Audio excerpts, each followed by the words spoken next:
Something huge is brewing in the NBA as Giannis trade rumors are back, and they are heating up this time as stories emerge of Giannis and Milwaukee prepared to split in the coming weeks. They say there's going to be a resolution. Holy Chris Mahana, Kwanzaa, Giannis Antetokounmpo. What is going to happen with the Greek freak? But with the holiday season and trade season, the Knicks season must go on, and dominance at Madison Square Garden must go on as the Knicks improve to a tremendous 11-1 record at MSG. They defeat the Charlotte Hornets last night by a score of 119-104. Karl Anthony Towns with 35 points and 18 rebounds. He hears all the rumors. He wants to remain a Knick. He told that to Alan Hahn, and he told him something else I'm going to let you know that I thought was a little interesting. But first, let me introduce myself. My name is Poppa Left. I am the host of Your Knicks. Make sure you like this video.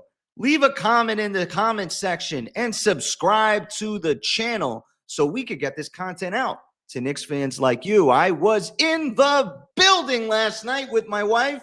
It was date night. It was Knick night, and it was a win. And I enjoyed it as much as I could, even though the Knicks looked tired.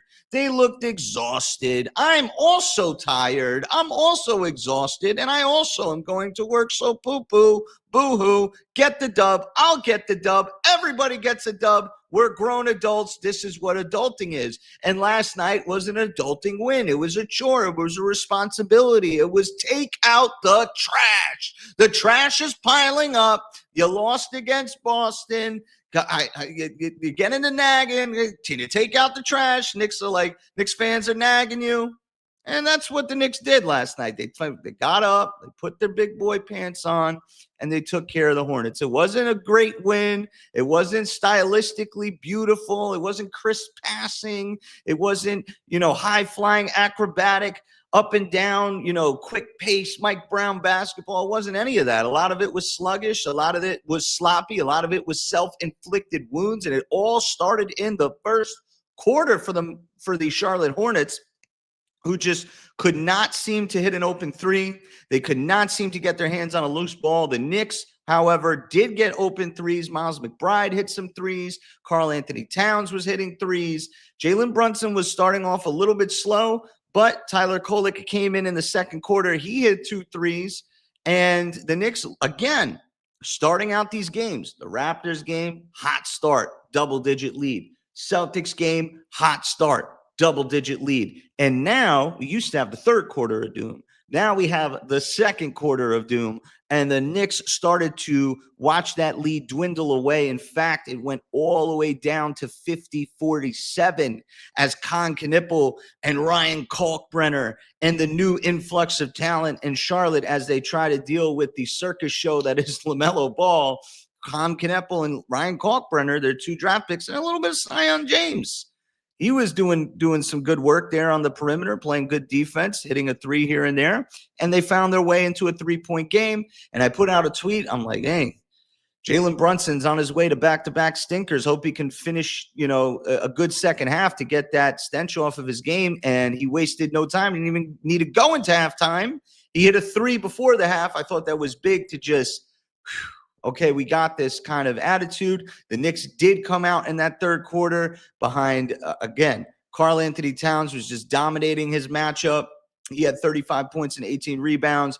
Mikal Bridges hitting timely threes. Deuce McBride hitting timely threes. Josh Hart giving some energy on the offensive glass. Of course, the Knicks were without Mitchell Robinson, so they had Ariel Haporti, who played some solid defense. He actually got the ceremonial defensive player of the game from Mike Brown, where they hand out, the Timbs and the hard hat. He didn't have any rebounds. He had some blocks. He had some tall, contests. I guess Mike Brown has turned that award into a bit of a gimmick. 0 rebounds as your defensive player of the game.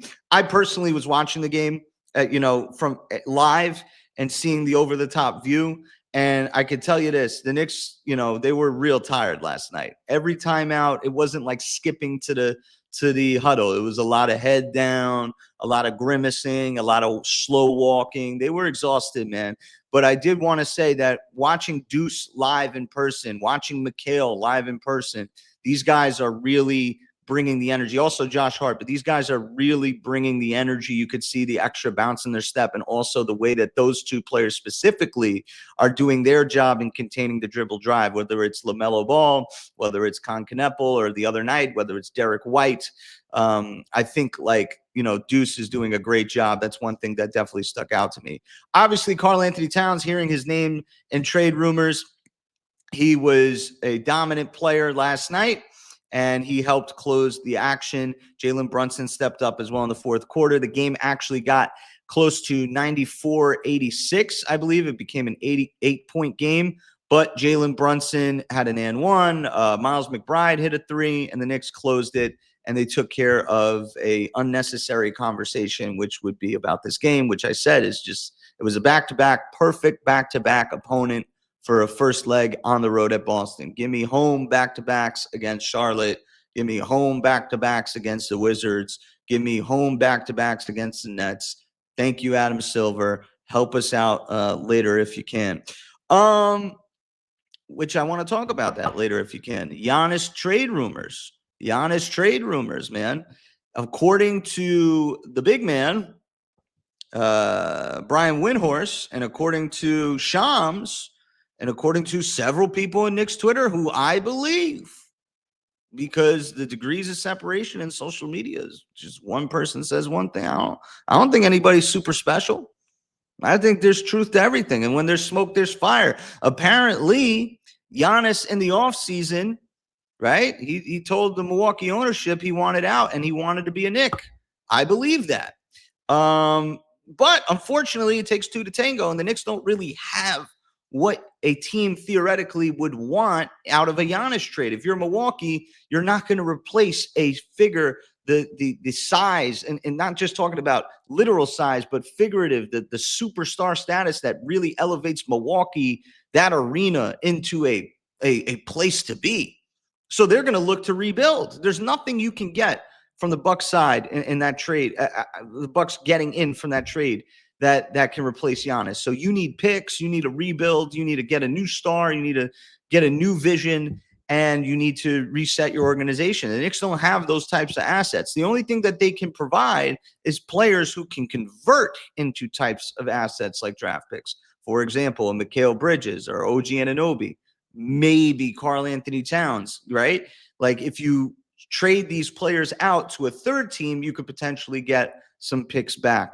But I compare it to like selling a family house. Everybody thinks it's a great idea until it's time to actually do it. And then people are like, I just can't do it. I can't do it. It's like a family heirloom. Like, trading Giannis is a great idea until everybody has to sit down and actually, do it. So I don't know anything beyond those rumors.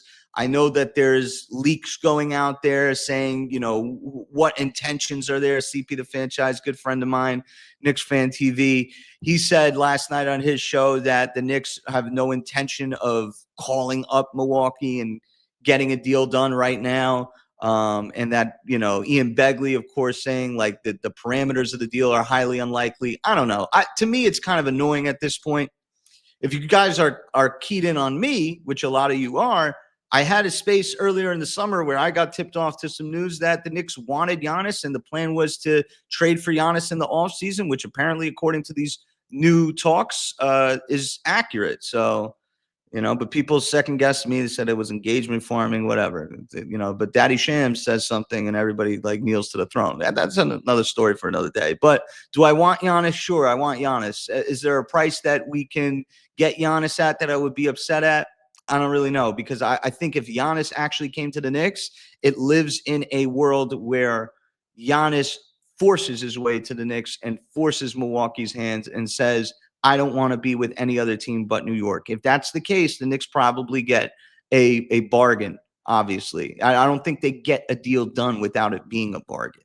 And I don't think Milwaukee actually – I don't know. I really don't know. Is Giannis really going to force his way to New York here? Is that the culmination of all of our misery? Giannis is saying, "Get me to New York, take Towns, and that's it."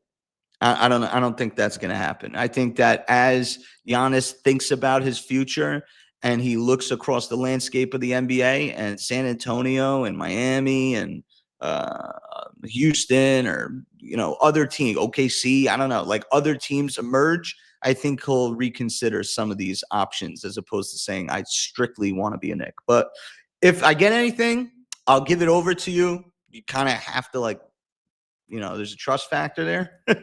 But obviously, if there's something solid and I can report it, I will definitely report it to you. One thing that is solid that I want to kind of cover real quick is this Karl Anthony Towns interview with Alan Hahn.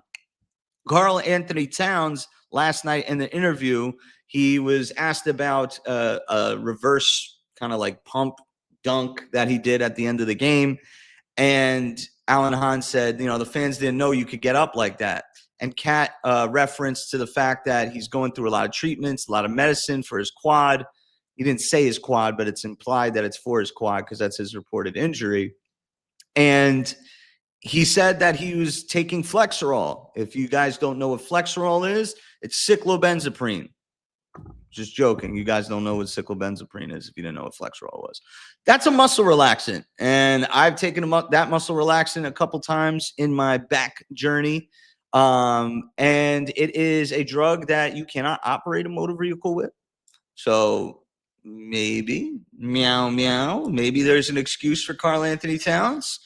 But then again, the Cat haters of the world will tell me, cut that nonsense. He's perfectly fine versus the Hornets, the Wizards, the Nets, and all these other teams. But against the Magic and the Celtics and teams like this, he's aloof. I don't know. All I can say is if he is taking Flexerol, he does have inflammation, right? He is dealing with a big time injury that he can play through, but every game it's going to flare up and give him issues. So I also read a comment. Someone said that, Cat's dad had said something along the lines of, in a private conversation, has said something that this injury was, one of the worst injuries he's played through, worse than his previous injuries. So we'll see. We'll see. I don't think it's a deterrent to his decision making. I don't think it's a deterrent to his big game playmaking. He's obviously still one of the best shooters that we have. He's one of the best. He's one of the tallest players we have. He sees over the defense. He's just got to be better and more, and more composed. As far as his foot speed and things like that, he is compromised. He does look like a little different this year. I don't know if that's something that's going to improve over the years. So we'll take a note of that. But the Knicks' next game is against Utah. They'll have a decent matchup with a young athletic team. They got guys like Keontae George, of course, Lauri Markkanen, the spacing big from Finland. Do you guys know where Finland is on the map? Probably, maybe. Take a look. It's next to Sweden. I'm not even sure. It's next to Norway. I have no clue. Denmark? It's where they play hockey. They don't play a lot of basketball in Finland, but Lauri Markkanen does, and he's a talent, and he's coming out of the Utah Jazz program, and they will be in Madison Square Garden on Friday night, and then the Knicks will welcome back the Orlando Magic, who gave the Knicks their only L in the season at home, so that'll be a big game. Other than that, it's just about getting everybody healthy. OG Anunoby seems to be working through 3-on-3 drills, according to Ian Begley, good friend of mine at SNY. So hopefully he elevates to 5-on-5 drills and then gets into practice. And I always expected him to be back by Christmas. So we'll give you updates on Giannis. We'll give you updates on OG Anunoby's return. We'll obviously be here after every game, recapping the game. But make sure that you subscribe to the channel. Make sure you stay in the conversation in the comment section. Let me know what you think of the Knicks versus Hornets game. What did you think of LaMelo Ball? Do you want anybody else on the trade market? Is there somebody out there that you think besides Giannis that the Knicks should be attacking? Do you think the Knicks should not trade for Giannis Antetokounmpo? Should the Knicks just stand pat and kind of build their bench? What do you guys think of Jordan Clarkson? He's entering Evan Fournier campaign, Elfrid Payton, dare I say, range. So actually, I shouldn't throw campaign in there. Campaign won us a playoff game. How dare me? Anyways, how dare you? Shout out to Eddie Presti, man. This is a great episode. Make sure you check it out. Check out my other episodes on the channel and stay tuned to Your Knicks.